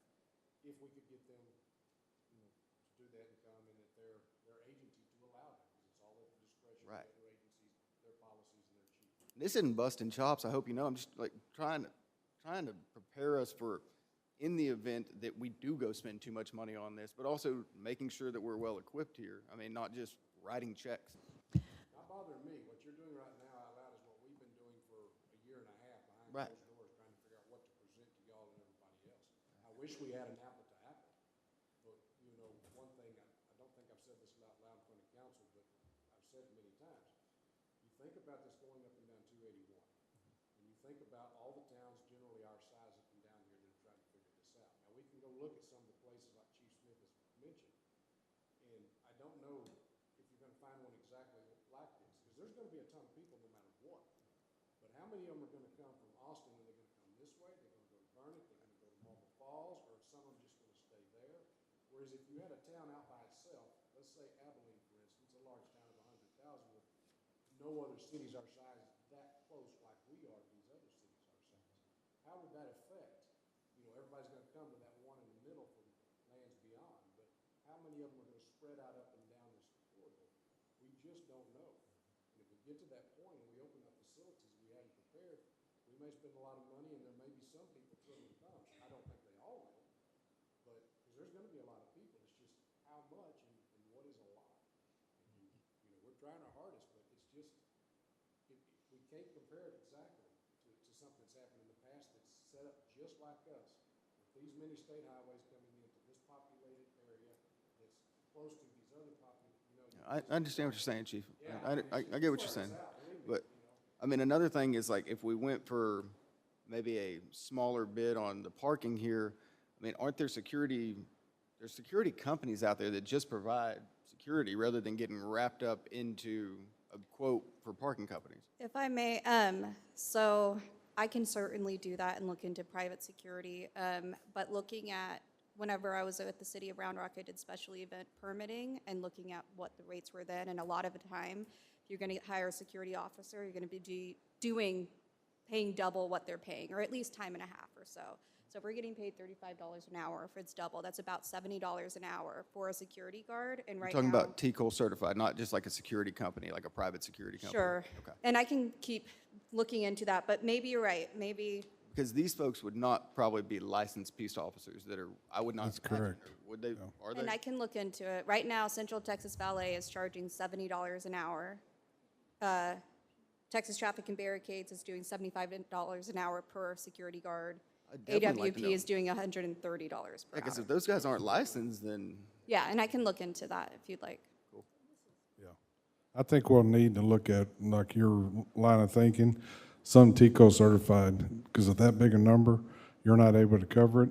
We're gonna have to have somebody there that has command presence, and the security guard is not, that, no offense to whomever, they're not gonna have the command presence to deal with that, I'm telling you right now. So we may have to look at foregoing some of the security and then getting a TCO certified going out as far as we can. We have to up the rate to get them here, but I think we'll have far less problems if we have someone who has a uniform and can have arrest powers, and they see that, people see that, oh, this guy can do something, versus, oh, he's just a rent-a-cop, I'm not gonna do anything with, you know what I'm saying? So, Just to, I would, like how Chief was saying, that already hearing cities and counties and the state is stretched very thin already in this area. So I'll continue to see if we can find a uniform police officer, but it may be very difficult to where just even getting these quotes has been extremely difficult. the counter would be though, are these guys already here? Are they TCOL certified? Because that might answer a bunch of questions right there. Like, Yes, yeah, I can figure Because that if they're out. getting 75 an hour, then I mean, it is what it is potentially. But if well, that's what they're charging, that, they're not giving the guard that, no. allegedly, how many times have we seen a security guard and might have had different ideas in different situations? Right. I can certainly break up the quotes or determine if this is, And like I said, I'm sorry to keep on drilling, but it's just, if you come and asking for money, I want to see the details. well, yeah, we definitely understand that. It's a big check. When I said 35 an hour, that's what we in the city of Lampasas would charge one of our local citizens to like provide security at, let's say, at the golf course when it's being community security, or at the hostess house when it's open. But we are lower than most agencies in our area. And if I had to get someone to drive far enough away because they're not dealing with it themselves, like farther than Copper's Cove or farther than that area, I'm sure we're gonna have to pay more than 35 plus, I think, to anybody interested. Those gas was driving that area. So I don't want to latch on to that 35. No, my brother-in-law, I know he's carried out of Mahia with the sheriff's department and went to like Round Rock the other day and it was 60 or something an hour. So, something around there. So I get what you're saying. Yeah, because, I mean, if you just did just the bare minimum $35 an hour times 24 hours times 8 police officers, it's like $87.20. And so your 60 would be double that. 24 hours though? Well, because he said they'd have to be here for a 24-hour period. Worst case scenario, 18 hours?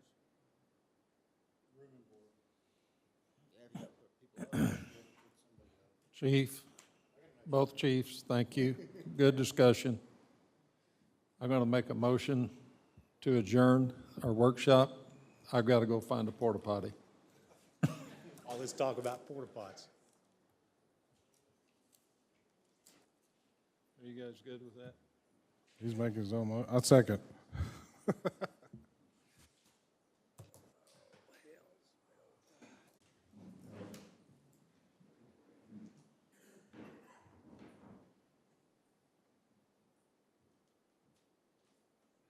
Let us pray. Dear Heavenly Father, we thank you for such a great group of people and such a great community. We appreciate the ability to come out loud in open and do your business of the people. We ask that you be with everyone here tonight.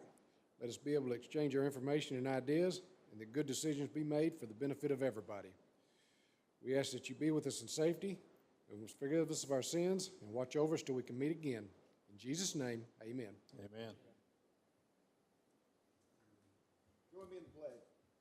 Pledge allegiance to the flag of the United States of America, and to the republic for which it stands, one nation, under God, indivisible, with liberty and justice for all. Honor the Texas flag. I pledge allegiance to thee, Texas, one state, under God, one and indivisible.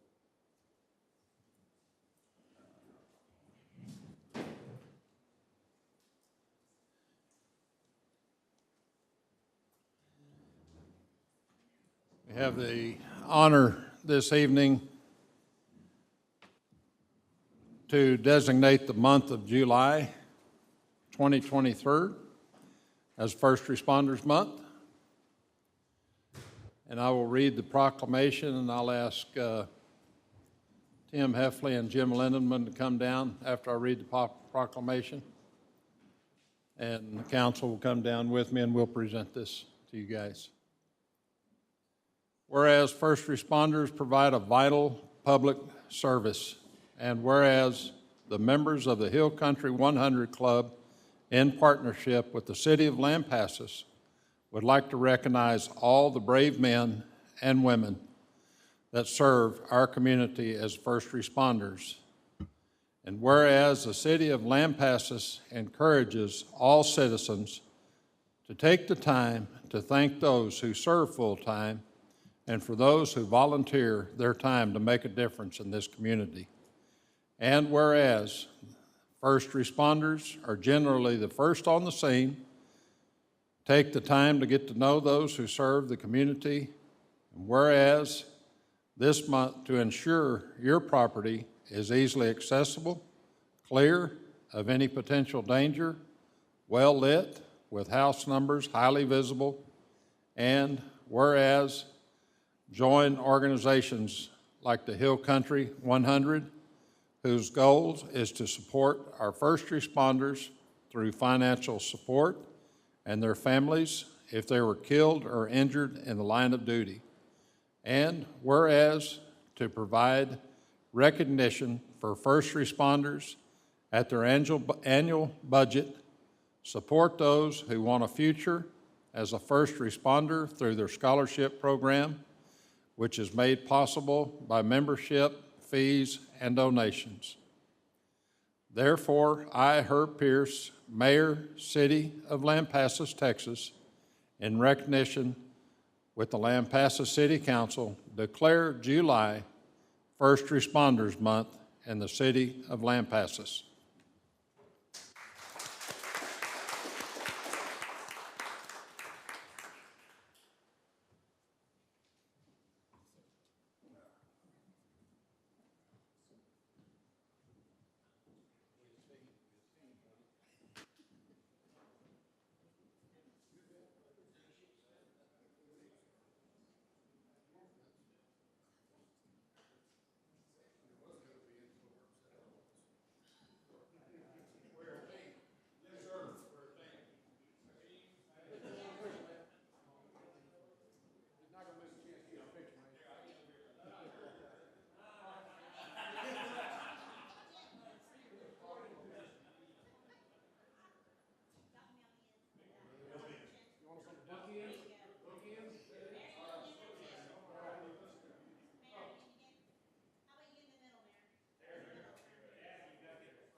has to be.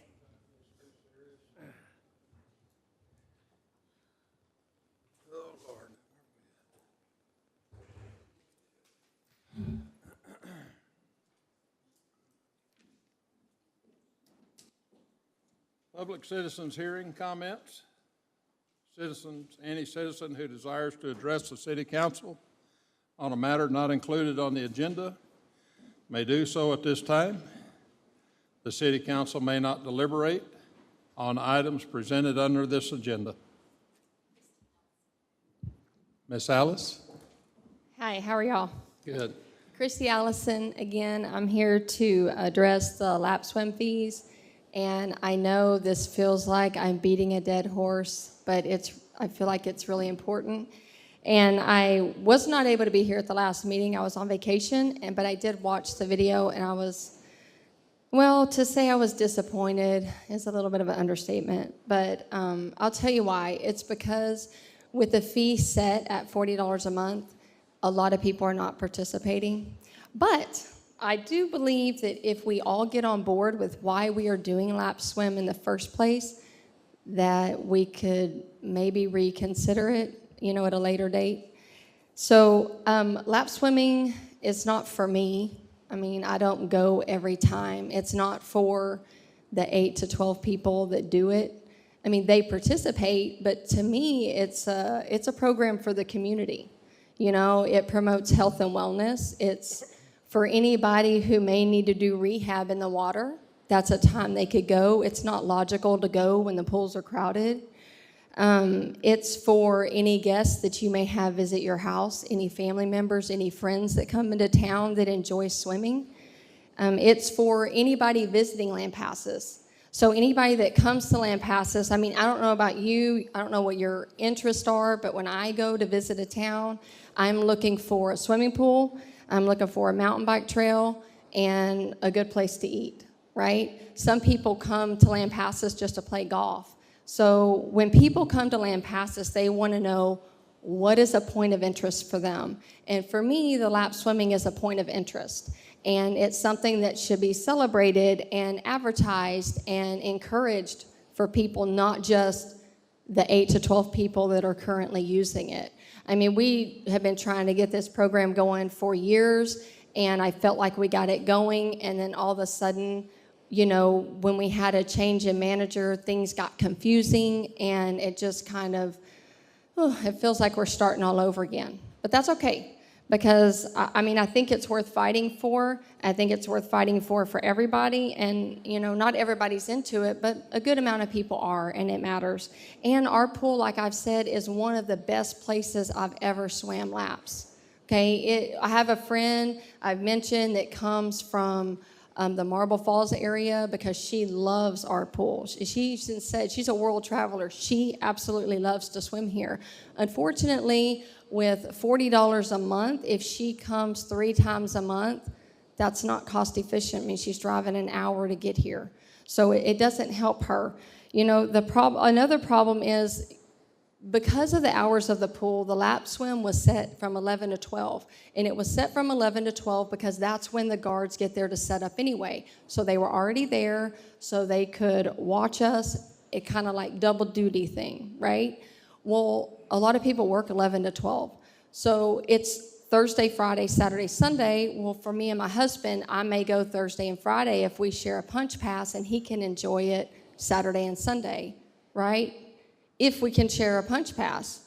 But if we can't, then, even if you're paying, you could support it at $40 for a punch pass, but if you're doing $40 a month and he can come, 4 times, life isn't perfect, you can't make it every weekend. I mean, he's paying $10 a time. And it's just not cost efficient. If any out-of-towners, and honestly, I wanted to get up here and I wanted to say, I encourage y'all to come. Just come try it. Check it out. Come swim in the water. See how good you feel the next day. And I still want you to try that, but the problem is you're going to pay $40 just to try it. So would anybody else that was coming to visit. So here, and the other problem is, I don't know if you're aware, it goes into, after school start, it cuts down to 2 days a week. In the past, we've gone Tuesday, Thursday from 4 to 6 for a month or two, depending on the guards. But if we're at $40 a month, that's 2 times a week. Once again, that's $10 a swim. So, I mean, there's just a couple issues with it I think maybe everybody wasn't aware of. I did watch all the suggestions. You know, people have thrown out 25 swims for, I can't remember now, what was that? 10 swims for $25, right? Because that's what it used to be. But if $40 is the magic number, I mean, $40 for 16 swim punch pass, right? Or there was, Mr. Hernandez recommended the $350 a swim. I'm completely on board with that too. If you buy a punch pass at $40 for 16 swims, or even $40 a month, you have the opportunity at $250. So that would be like an incentive to pay in advance. But I agree that regardless of what we have set, we need a day rate of, I mean, I think $350 is fair, $3 to make it easy, whatever y'all decide. But we need a day rate for people who are visiting Lampasas. And that way you get a discount if you buy in advance. And so what I would love to see is I would love to see the program set. Like, we know how much we pay every year. Everybody knows. I can advertise it to people I know, family members coming to town, anybody. And then it would be great to see the date set also. So I'm hoping that you would think it's important enough, you know, as a service, as a highlight of the community, something that Lampasas offers, to reconsider this in the future. That's my suggestion, or my hope. Thank you. Thank you.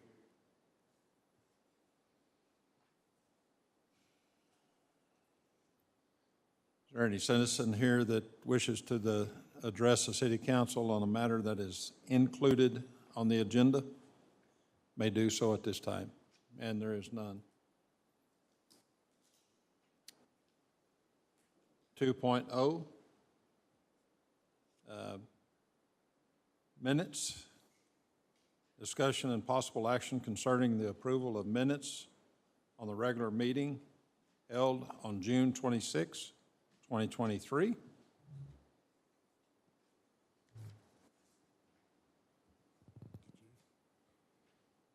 Make a motion to approve minutes. Second. All in favor? Aye. Any opposed? Abstain. 3.0,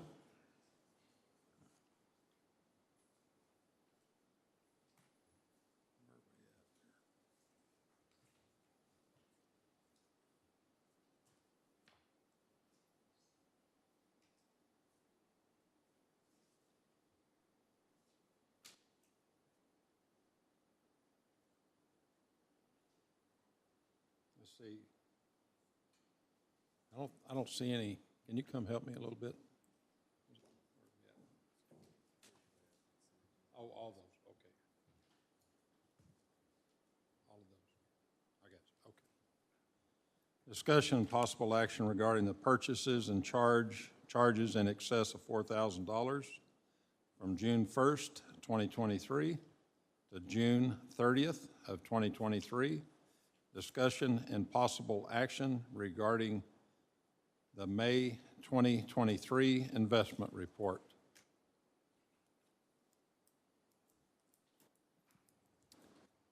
Motion?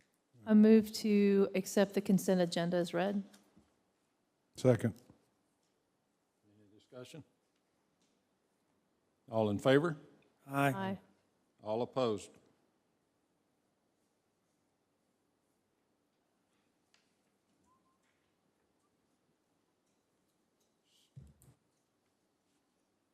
Boards and department report.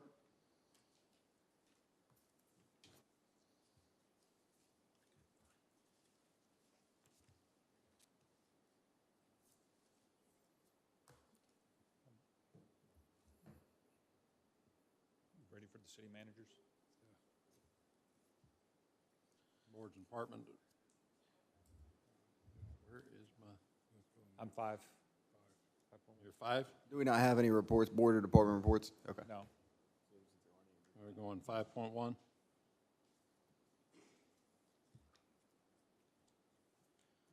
5.1. City Manager's operational report. Thank you, Mayor and Council. Just a couple of brief comments related to the memo that's included in your packet. North US 281, there is a public meeting on proposed improvements to North 281 between Lampasas and Evant. That includes rather substantial improvements, maybe 2 lanes in both directions, separated by a grassy median where the right-of-way would allow. The Lampasas meeting will be Tuesday, July 25th from 5:30 to 7:30 at New Covenant Church. And I'm sure you can get the information on the TxDOT website, Brownwood District. Developer meeting, this is something that has come up. We've actually had a couple of different variations of this type of meeting in the past and also recommended for future, but Council Member Hernandez suggested maybe a meeting that would connect folks that are building things with infrastructure so that there is a good connection. And regardless of the specific outcomes, the byproduct will be positive anyway. Getting folks together to talk about what's important in their world as well as what infrastructure needs that they may have as the community continues to develop, I think is always a good thing. Hamilton EMS, we have the report in your packet.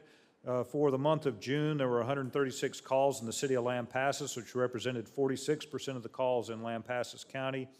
Their response times are certainly well within target at 4 minutes and 41 seconds.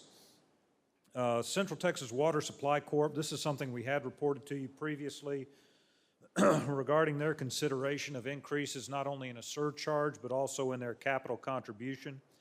As a reminder, the capital contribution is a fee that we pay as part of our contract. A surcharge is really outside of our contract, and so we're not obligated, nor do I suggest we participate in that. We will participate in what we're contractually obligated to. The improvements that have been identified do impact the city in terms of their raw water pumps, particularly to their old plant. And so we did not protest that increase. We do recommend reviewing and implementing recovery of the charge through the budget process. The Calvert building, we did notice some plaster deterioration in certain parts of the building. We are investigating those not only internally but externally, and if you notice Chris kind of sneak in and out of the computer room, we may also have some floor sinks that need some blowing out as well that may be causing some of the issues. We do want to get all of that buttoned up, and then we'll have repairs and painting, et cetera, done to the plaster. We do anticipate the findings from the roofers here very soon, but they have indicated that there may be some clogged conductors as well as gaps in and around and through the wall scuppers. Conservation, this is an item that we have been looking at and talking about. I think council received an email from me that had some pictures of Stillhouse during the last week. And it's funny, everyone has a drought contingency plan and that represents triggers and then conservation measures based on those triggers. If you look at the BRA website, they seem to indicate under unusually dry circumstances by August 31 we would be in stage 2. And the reality of the situation is that these raw water pumps are not at the depths that can pump efficiently at that particular level. We certainly believe that we need to go into stage 2. In fact, without objection, we'll send out public notification on that tomorrow. We have not received any formal notification from Central Texas nor Kempner regarding the conservation, which is one of our trigger points until today. We got Central Texas this morning, and then we got Kempner's late this afternoon. So it would certainly, administratively, we would do that without council consideration, and we will move forward along those lines. I think did we provide the Kempner or the Central Texas notification maybe at your dais that we received today? Our water contractually comes from raw water that's taken out of the lake from Central Texas. Now, that doesn't mean that there are other straws in between the time it's commingled with Kempner water till it gets here, but we'll follow stage 2. It may require us to go into a further conservation level. Stage 2 is generally you can water twice a week based on your address, and you can only water during the cooler parts of the day. So that's after 8 p.m. and certainly cease before 10 a.m. Also, car washing, filling of private pools would only be allowed during that time frame as well, based on your address. There are a few more details that we will push out related to those conservation steps, and we will make sure that the public is well informed of those. That's all I have. I'd be happy to answer any questions. Any questions? Thank you.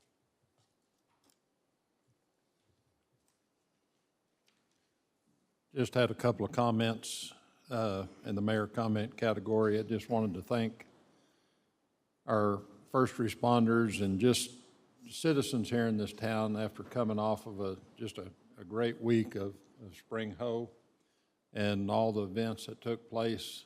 I think it's my understanding, I don't think we hardly had any arrests or just any huge issues that went on, and I just, and I think that's just due to a great group of citizens and people that have come here to Lampasas, and I greatly appreciate the citizens of Lampasas for that.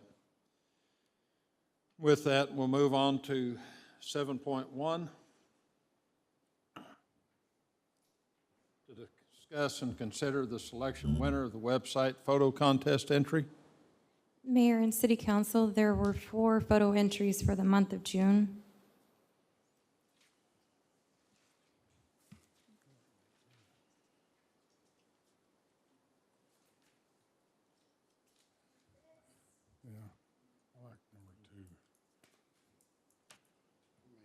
I like entry number 3. We have one for number 3.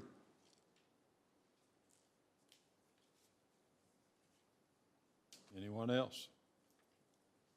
I like number 2.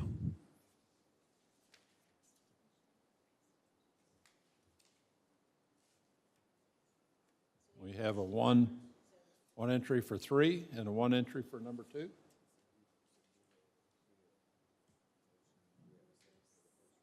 Oh, do we have a motion for the first one? I move for entry number 3. Second?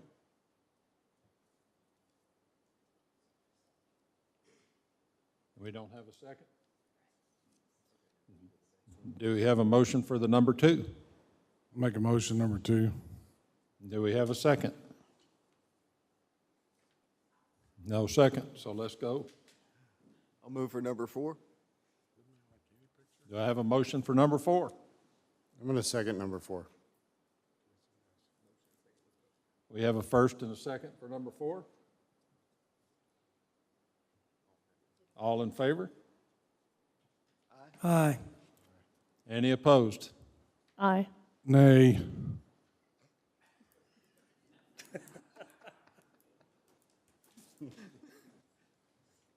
So we have a 3-2. Motion carried for number 4. Thank you. Thank you. Oh, Lord.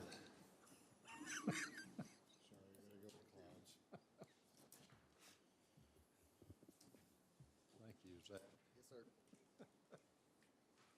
Discussion and possible action to accept a proposal to lock in rates for sanitary restrooms in the amount not to exceed $49,558.32 for the solar eclipse event in April 2024.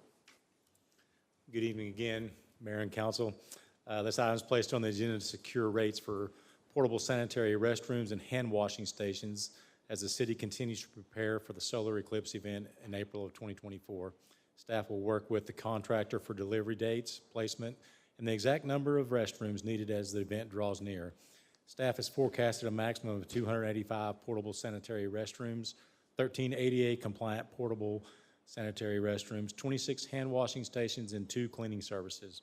All 3 companies have provided comparable quotes. However, J-Bar was able to provide more portable restrooms for almost the same price as United Rentals and Rentals to Go. Additionally, J-Bar is knowledgeable about the area and has extensive experience providing services for large-scale events in the Hill Country. Staff is satisfied that J-Bar services can meet the needs of the city. I move to accept the proposal from J-Bar Services for the solar eclipse event in April 2024 and an amount not to exceed $49,558.32 to meet the needs of this initiative, contingent on approval of the final amount after negotiations within a 30-day period by council. Second. Any discussion? Is that true that there's 30 days after we lock it in that before we are tied in? I'm sorry, I didn't understand. Is it true that after we accept the proposal, or there's any negotiating like we talked about earlier, that there's a 30-day option period before being contractually obligated? Yes. Okay. So I'm just asking that after y'all negotiate it down, after what was talked about today, to come back to council for final Is that approval. primarily related to the number of Yes, units? yes, yes. Just to get that final number down.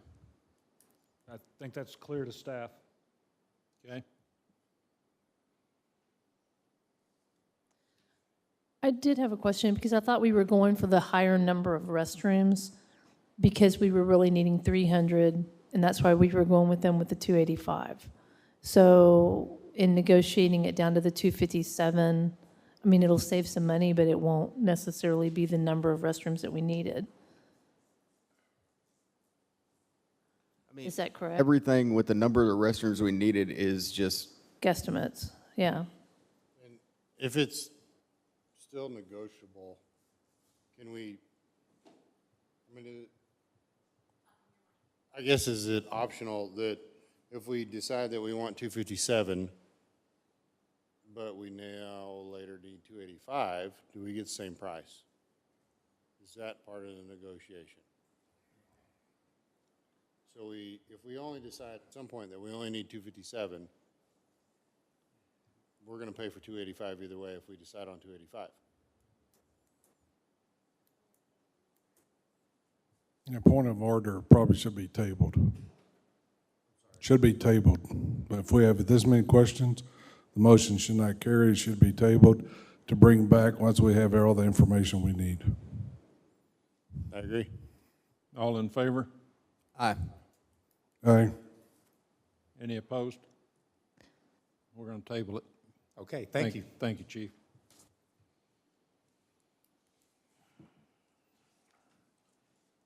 Discussion and possible action to accept the proposal and lock-in rates for parking management at the 580 Sports Complex for the solar eclipse on April 8th, 2024, and the amount not to exceed $22,800.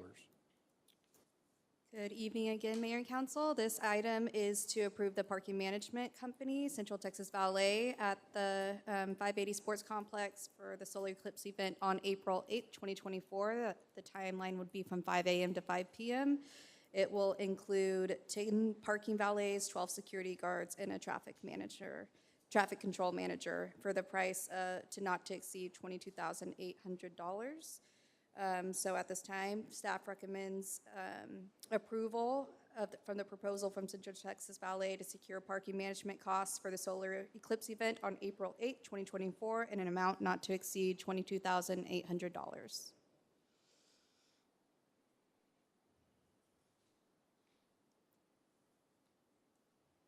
Do I have a motion?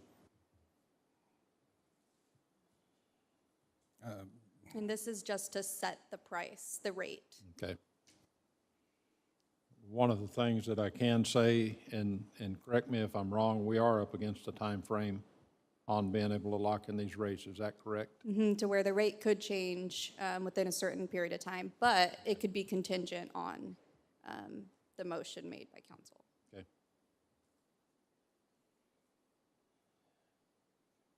Somebody give me a motion?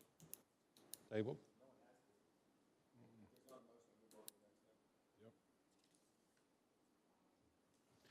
I think the one comment, Mayor, if I'm allowed, I might make Yes. is you can open the gate. You won't have to pay. We've got security fencing. I think the most critical item is going to be health and sanitation. But if council chooses, you can, we can do limited staffing, we could do other options, but you can also open the gate and say, hey, you can, this is a public viewing area. I don't know, there's probably somewhere in between. We've also talked about, could we write a contract that would mitigate or that would address some of that risk, maybe with certain steps. So we've thought through a lot of different ways that we could mitigate risk. Certainly, 200 people might show up, 2,000 people might show up. We don't know, and I think Jody readily admitted that. But if you're thinking you want to go in a certain direction in terms of coverage and staffing for that particular area, please let us know, and we'll back off or we'll get more information that might be useful to council. The idea with this was just to control that crowd a little bit and recoup some funds if we could, but if we certainly want to just open it up, that is definitely a possibility as well, without having to pay these funds and being held I liable. moved that staff take direction from the workshop session, and we moved to the next item. Okay. Okay, fair enough. I got a motion. Second. Favor? All in favor? Aye. Any opposed? 7.4, discussion and possible action regarding funding to rebuild a motor on the 2004 F-350 Fire Department brush truck in the amount not to exceed $22,000. Good evening again. Brush 1 is a 2004 F-350. It's used for responding to wildland grass fires within the city of Lampasas. This vehicle is also used for mutual aid calls to the county. Vehicle was taken to the Ford dealership for service for what staff thought was an EGR valve or a head gasket replacement, which was not the case. The repair technician advised that the long block needs to be rebuilt due to the damage that was occurred to the engine and the piston. The optimal way to go is to rebuild versus replace the engine. Rebuilt motor will carry a 3-year unlimited warranty. Staff is requesting a little bit of latitude for exceedance from the quote. It's practical to replace non-damaged but older components at the time of the disassembly.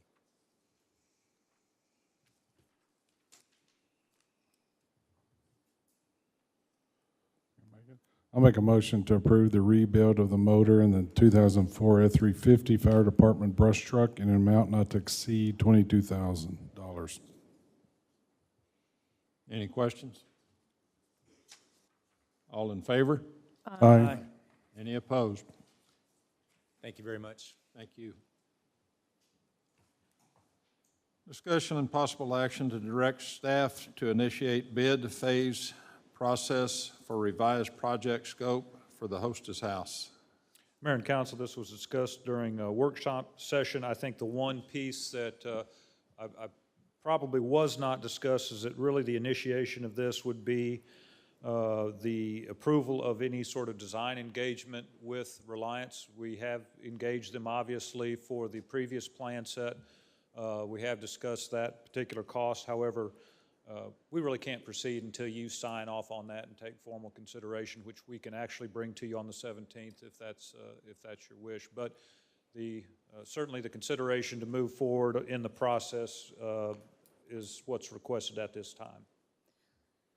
I move that we move forward.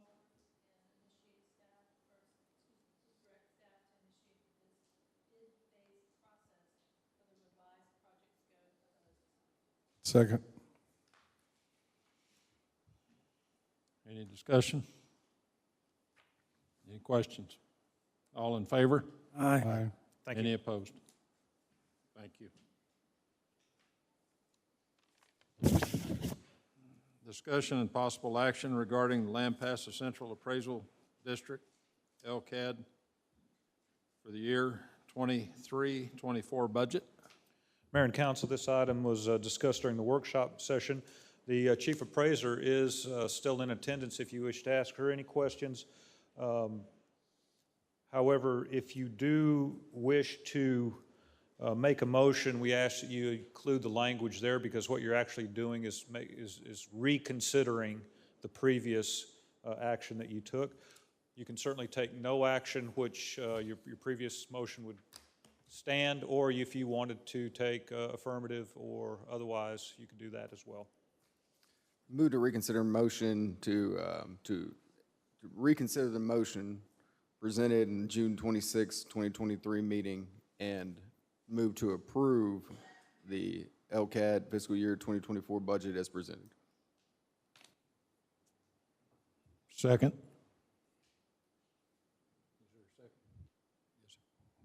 Yeah, I'll second.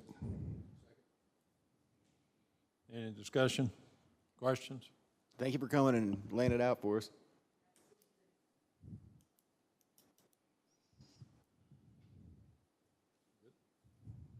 All in favor? Aye. Any opposed? Thank you. Entertain a motion to adjourn into executive session. So moved. Second.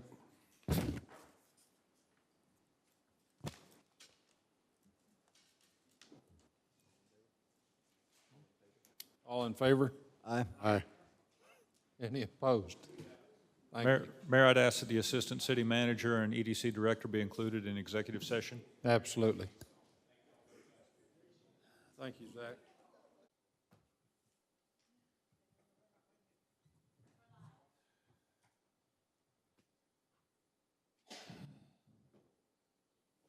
All right, I'm going to make a motion. What? There wasn't anything coming out of executive session. So I'm going to make a, Motion to adjourn. or you make a motion to go home, entertain a motion. All in favor? Aye. Any opposed?